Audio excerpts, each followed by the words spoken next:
Hi guys, what's up? This is Wang again, na server 1 GMT plus 8, no? Discuss naman natin regarding sa Cleric, kung ano yung pinakabagay sa kanya, no? So, si Cleric kasi is nagbe-base siya sa arcane damage. So, kung mas mataas ang arcane damage mo, solid yung heal mo, solid yung buffs mo, kung ano man yung meron benefits kay Cleric, no? So, wag ka maglalagay ng elemental kasi hindi naman gumagamit ng elemental si Cleric. Ah, lagi yung tatandaan, hindi siya gumagamit ng elemental. Lagi siyang gumagamit ng arcane damage. Pagka kasi naglagay ka ng elemental, useless lang din yan. No? Pagdating si Starstone, ganun din. Kailangan cleric din yung nasa Starstone nyo. No? So, this is Fang again na server 1 GMT plus 8. Ito yung regarding for cleric job only. Napakalaking bagay ng cleric sa endgame. Sobrang laking bagay talaga.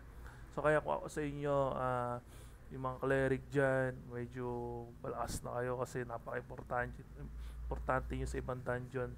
So ayun nga, maraming salamat sa inyo guys. This is Pong again na server 1 GMT plus 8. Kita-kits tayo dito, no?